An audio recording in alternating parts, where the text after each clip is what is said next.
Hey, what's up, everybody? Welcome back to K2 Confidential, the real estate podcast, episode 209. Today, Ariel and I discuss the upcoming freeze, 2-year freeze on the foreign buyer ban, starting January 1st, 2023. Enjoy.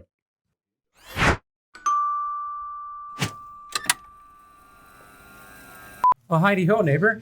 Hey there. How are you? Good. How are you? I'm excellent. You caught me in the midst of just reading something there. It's okay. Regarding today's topic. Quick one today. Yes. Commencing January 1st, 2023, the Liberal government has imposed a new rule banning all foreign buyers for 2 years, putting a freeze on foreign buyers purchasing real estate in Canada. That is today's discussion. That is today's discussion, effective January 1st. Yes. What do you feel about that? I feel a few things. I feel like it won't have a profound impact on things. So first of all, this was among a number of initiatives that they were proposing to cool the market off. You know, this was going back to earlier this year when the market was in need of cooling. We're no longer in that position anymore. The interest rates played a sufficient role in cooling the market off. But more importantly, I feel like it's hypocritical because if you look at Canadians are the number one buyer of, as far as foreign buyers are concerned in the U.S. Places like Florida, Texas. So how can we ban people but not be banned? Does that make sense? Everybody wants Canadians. That's why. I suppose. Here's the thing. First of all, I haven't read enough of this legislation to know exactly who will be and who won't be allowed. Because what if you're on a temporary visa? Does that count? So there are, as with everything, there's exceptions. So one was saying if you're a permanent resident, temporary visa would not qualify, I don't imagine. But what about a corporation? Right. Canadian corporation with, I don't know how it could be structured, but there may be ways around it that way. Yeah. But I think the number is something like 5% of real estate is purchased by foreign buyers. Yeah, I mean, if you think about what property foreign buyers would be buying, it would be condos, speculation, right? Pre-construction. Well, a combination of investment or vacation. Investment or vacation properties. And student. Which is a small percentage, but still which is there. Also, yeah, a lot of people that buy for student housing, we'll call it. I guess I would classify that as investment. Right. Yeah. Yeah.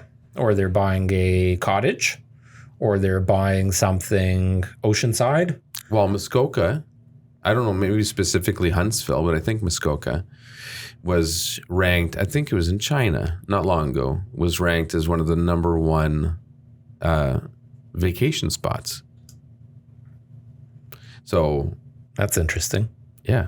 They should have a closer look at the global map. It's a beautiful spot. How can you I deny guess it? it is. I guess it is. We take it for granted. Huntsville? Yeah, for sure. We take it for granted. Yeah. As every local person in all of your preferred tourist destinations feel. Right. Why is this idiot here in the slums of Except for Venezuela? People in Hawaii. They know how lucky they are. Yeah. Yeah, definitely. Yeah, I don't think it'll have a profound impact on anything. I think it's stupid. I think what you should be doing is just loading it up on taxes instead of preventing it completely. Yeah. Why would you discourage it? If you can afford to buy, as somebody that lives in China, you can afford to buy $1 million cottage in Huntsville. You're being conservative. Whatever. If you can afford $2 million. Well, they charge them. I think now whatever. they charge them. If you can afford to buy a $2 million cottage in Huntsville and you live in China and your goal is to come down and visit for a couple of weeks and then rent it the rest of the time, just tax the hell out of it. 50% tax to buy it, and then whatever, 50% tax on your rental income. I don't know. But tax the hell out of it. Yeah, I agree. Well, and it also, if in those instances, it generates jobs here for Right. people to manage it. Yeah. So that's money back into the economy. It brings money into our economy. There has been some discussion about money laundering, especially from other countries. So that part I understand. I don't know how that works. I don't know.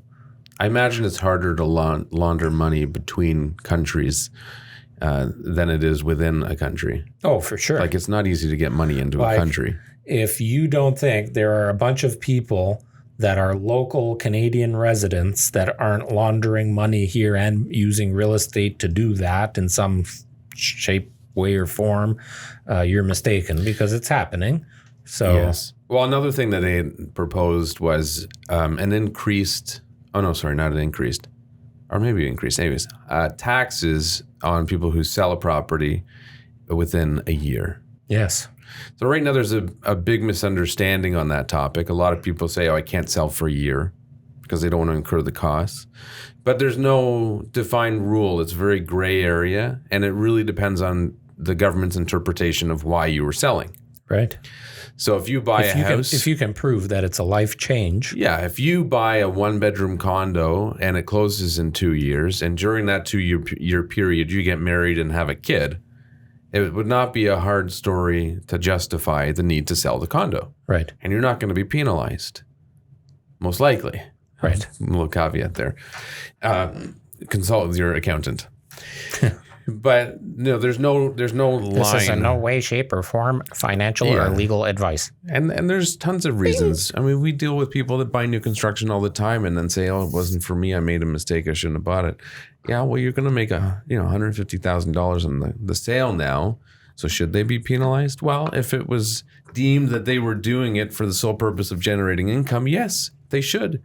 And, there's stories out there about people who, especially real estate agents, they get dinged on it really bad because it's what they do for a career. But if they're flipping houses, they should be taxed. 100% they should be taxed. Income tax, not capital gains. Taxed on every penny of it. Yep. If that's genuinely why they're doing it. And you don't move once a year for any other reason. Yeah. All valid points. Okay, thank you. I was hoping you'd have an argument or something to get some banter. No, I think what you said is valid.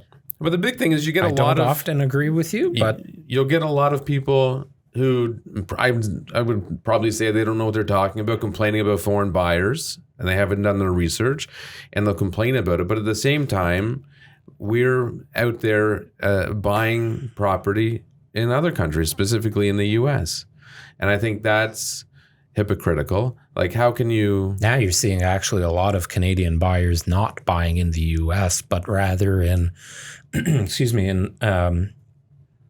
other areas of the world, and specifically in more, we'll say, warm climate, yes, high tourist areas. Yeah. So Mexico, Dominican, not so much in Cuba, but Costa Rica, Panama, Ecuador. They're all seeing spikes in Canadian buyers. Yeah. But in the U.S. too, like this, I think you're going to see less of that though, with people's primary residences now having less equity. Well, people are going to have to sell because many of those people probably bought them on a home equity line of credit. Yeah. And now they can't afford it. Yeah. So that'll be interesting. Well, maybe they can, maybe they can't. Those rentals prices are probably going through the roof. You talk about rental prices here going up. If you try and book a vacation south and look at Airbnb prices in places like Mexico, Dominican, whatever. Well, it's interesting. I haven't been monitoring it, but I would assume rentals here, vacation rentals here, have come down and elsewhere have gone up because for the last 3 years, people haven't been able to leave the country. So everybody was vacationing in Muskoka or whatever. And that market was just booming. And now people can finally get away. I'm a prime example, finally getting off my lazy butt and booking a vacation. Also because we can, finally. And the last 2 years has made us realize that we need to get away. And places are booking up. Like you're booking months out to get preferred spots. and preferred rooms. Just going back to our topic for a second, what just hit me. If you think about where those people are realistically buying real estate, like these foreign buyers that have money to buy and invest in Canada and want to invest, globally, Canada is known as having some of the best real estate globally, right? Like, well, stability-wise, banking-wise.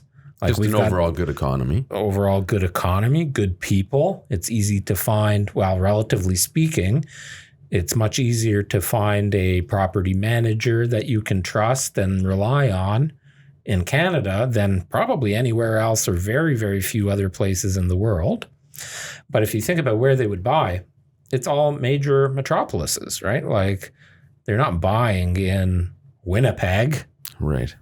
Right. Okay. Winnipeg, for those of you that are listening, no offense to Winnipeg or Vancouver, Toronto, Montreal. Maybe more heading out to the East Coast. Yes. Which not so much before. Oh, man. You see PEI? I've been talking about PEI for a while. You see their numbers. They're a long way out. Are they improving? They are up year over year in sales. Retirees. And in price. I imagine that's a big demographic. I don't know. No, vacation properties, retirees, speculation, younger people that want that lifestyle and can actually afford to live out there. It's booming. It's booming right now. Oceanfront property for a pretty reasonable price, I imagine. Well, I was looking at that oceanfront vacant land, and let me tell you, you can't even buy vacant land in Ontario for that price. Like, in the whole province. Right. Lakefront, anyway. So, I don't know. Well, I don't know. I'm curious for those that are listening or watching. By the way, if you are watching, you can listen now anywhere that you get your podcasts. I know a lot of people listen to us on their drive. And if you are listening, you can watch by going to ktconfidential.ca. That'll take you right to our YouTube playlist. There's 208 other episodes. You know what I didn't realize? If you do the math, yes. Last episode, yes, 208. Yeah. How many weeks are there in a year? Are we exactly 4 years in? Oh, we are.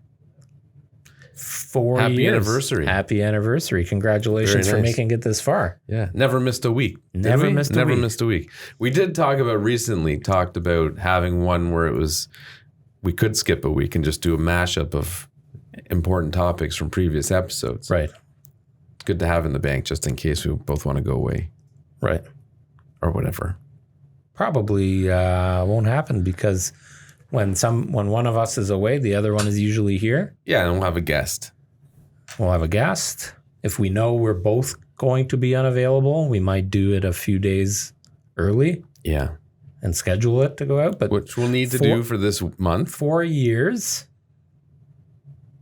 of bringing you lovely viewers and followers a weekly podcast.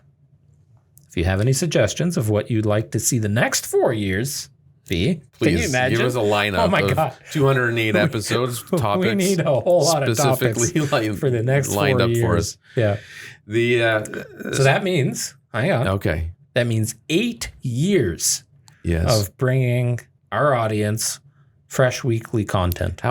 What were we before? KT Quick Tips? KT Quick Tips went just over 200 episodes. So, oh, wow. So it's 8. That started in your basement. Yes, 8 years.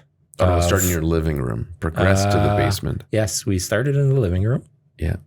Moved to the basement. Now we're in this office. From the basement to here. Yeah. And for 3 years, a little bit of a hiatus from the office back into our basements. Yes. On Zoom. Over COVID. Yeah. During COVID. Yeah. Fun. It's been a long, fun ride. Looking forward to seeing. Well, now we got, the dynamic duo of Ian and Robbie behind the scenes. So we're going to get a little more creative, I'm sure. And why are you smirking? I'm just listening to the conversation. Are you? Yeah. I'm just watching Robbie's over there nodding his head. Yeah. We are kind of I'm listening. We have been so busy in the last I am brain dead. 30 days. The last few days I've been a bit brain dead. Yeah. I am completely brain mush. We'll call it that. So on that note.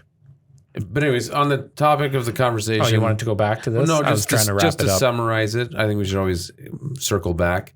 I don't believe the change will have an impact, certainly not a profound impact on the market. That's not going to cool the market off. The bigger component of the purchases is about 20% of the buyers are investors, local investors, Yep. right? They're bought by people, landlords, private homeowners, buying their retirement fund to rent out. Yep. That's a bigger issue. Yep. But you can't get rid of them because you need rentals. Correct. It's a complex system. It is. You're right. So there's no defined answer to this conversation, but we'd like to know your opinion. Yep. Do you think there's a Let's solution? have some banter with those of you listening and watching. Let us know what you think. There you have it. Hope you enjoyed the podcast. Make sure you subscribe and comment. I think I whistled a little bit there. I don't know if you heard that. Comment below. Let us know of any topics you'd like us to discuss. And let us know your thoughts on the ban and if you think it will have an impact on the market.